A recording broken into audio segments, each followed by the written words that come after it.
بسم اللہ الرحمن الرحیم۔ السلام علیکم ورحمۃ اللہ وبرکاتہ۔ میں ہوں محمد صادق شاہ اور آپ دیکھ رہے ہیں صادق ٹی وی یوٹیوب چینل۔ انبیاء اکرام علیہم الصلاۃ والسلام کے بعد دنیا میں اگر سب سے افضل لوگ ہیں تو وہ ہے صحابہ کرام رضوان اللہ علیہم اجمعین، اور پھر صحابہ کرام رضوان اللہ علیہم اجمعین میں جو سب سے افضل ہے وہ پھر ہے حضرت ابوبکر صدیق، حضرت عمر، حضرت عثمان اور حضرت علی رضی اللہ عنہم اجمعین۔ تو جیسا کہ ہم نے یہاں پہ کچھ انبیاء کرام علیہم الصلاۃ والسلام کی ذہانت اور ذکاوت کے کچھ واقعات نقل کیے، اسی طرح نبی کریم صلی اللہ علیہ وسلم کی جو ہے ذکا اور عقل مندی، اور اسی طرح پچھلی امتوں کی۔ تو اب صحابہ کرام رضوان اللہ علیہم اجمعین کی ایسے واقعات جو ان کی عقل مندی اور ذکا پر اور ہوشیاری پر دلالت کرتی ہے، ان کا کچھ واقعات مختصر سے ذکر کریں گے۔ تو ان میں ہے سب سے پہلے حضرت ابوبکر صدیق رضی اللہ تعالیٰ عنہ۔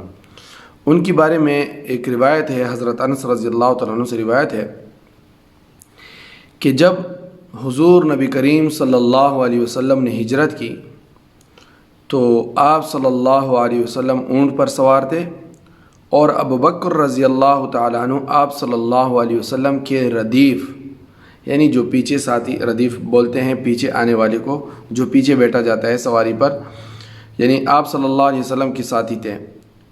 اور ابوبکر رضی اللہ تعالیٰ عنہ راستے کو پہچانتے تھے، کیونکہ ان کی آمد و رفت شام کی طرف ہوتی رہتی تھی۔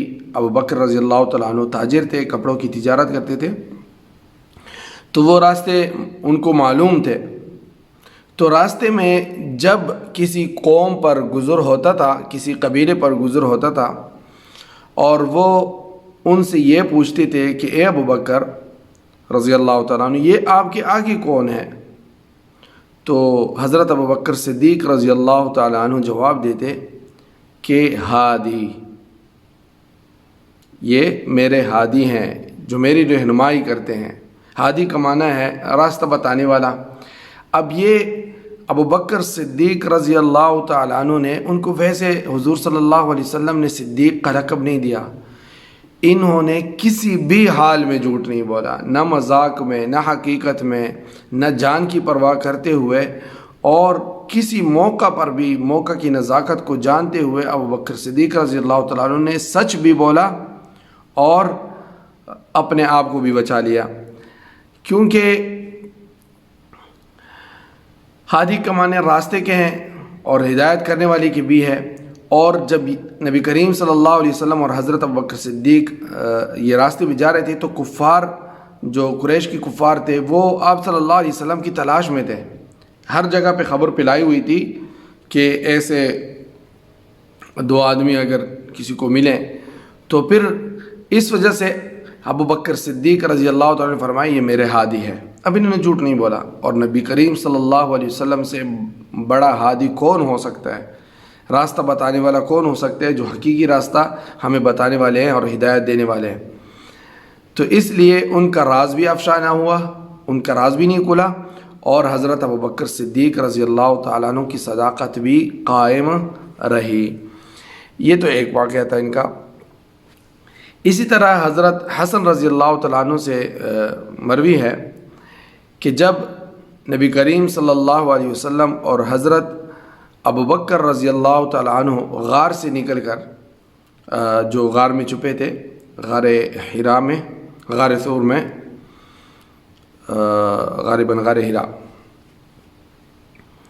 تو مدینے کو روانہ ہوئے، اور حضرت ابوبکر صدیق رضی اللہ تعالیٰ عنہ کا جو بھی جاننے والا ان سے ملا اور ان سے پوچھا کہ اے ابوبکر یہ کون ہے؟ تو ابو بکر صدیق رضی اللہ تعالیٰ عنہ جواب دیتے کہ یہ مجھے راستے بتانے والے ہیں۔ حضرت حسن رضی اللہ تعالیٰ عنہ فرماتے ہیں کہ واللہ، اللہ کی قسم کہ ابو بکر نے سچ بولا اور نبی کریم صلی اللہ علیہ وسلم حقیقتاً راستہ بتانے والے ہیں۔ تو ابو بکر رضی اللہ تعالیٰ عنہ کی مراد تو یہی ہوتی تھی کہ یہ مجھے آخرت کا راستہ بتانے والے ہیں، لیکن سننے والا یہی سمجھتے تھے کہ یہ ان کو کسی منزل پہ لے کے جا رہے ہیں، اور سب سے اچھی منزل اور بہتر منزل تو وہ آخرت کی ہے۔ اسی طرح حضرت ابو سعید رضی اللہ تعالیٰ عنہ سے روایت ہے کہ نبی کریم صلی اللہ علیہ وسلم نے لوگوں میں خطبہ دیا اور بیان فرمایا کہ اللہ تعالیٰ نے ایک بندے کو اختیار دیا کہ چاہے دنیا میں رہیں اور چاہے ان کی نعمتوں میں داخل ہو جو اس کے پاس ہے، جو اللہ تعالیٰ کے پاس ہے۔ تو اللہ کے اس بندے نے اللہ کے نزدیک رہنے کو پسند کر لیا۔ یہ سن کر ابو بکر رضی اللہ تعالیٰ عنہ رو پڑے۔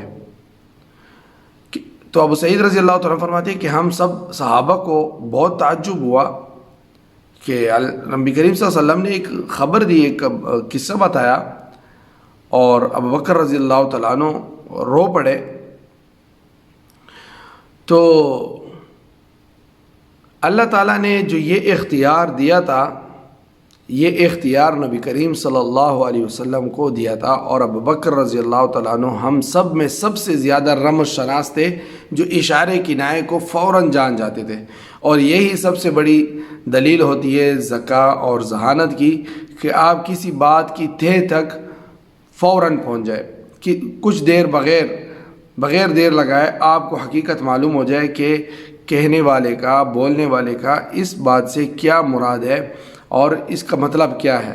تو ابو بکر رضی اللہ تعالیٰ عنہ فوراً جان گئے کہ یہ جو آپ صلی اللہ علیہ وسلم فرما رہے تھے کہ ایک بندے کو اللہ تعالیٰ نے اختیار دیا کہ آپ دنیا میں رہیں اور جو ہے، اور چاہے اللہ تعالیٰ کی ان نعمتوں میں داخل ہو جو اللہ تعالیٰ کے پاس ہے، تو اللہ تعالیٰ کے پاس انہوں نے رہنے کو قبول کیا، اور یہ نبی کریم صلی اللہ علیہ وسلم کی دنیا سے پردہ فرمانے کا جو ہے اشارہ تھا۔ تو اس وجہ سے ابو بکر رضی اللہ تعالیٰ عنہ رو پڑے کہ نبی کریم صلی اللہ علیہ وسلم ہم سے جدا ہوں گے اور وہ اس دنیا سے رخصت ہوں گے، اور وہ اس اشارے کو سمجھ گئے۔ تو یہ تھے حضرت ابو بکر صدیق رضی اللہ تعالیٰ عنہ کے کچھ ذہانت اور عقل مندی کے کچھ ایسے مختصر واقعات جو یقیناً آپ کو پسند آئے ہوئے ہوں گے۔ السلام علیکم ورحمۃ اللہ وبرکاتہ۔ دوستو، صادق ٹی وی کو سبسکرائب کرنا مت بھولیے، ویڈیو کو لائک کریں، شیئر کریں، اور کمنٹ سیکشن میں اپنے رائے کا اظہار ضرور کریں۔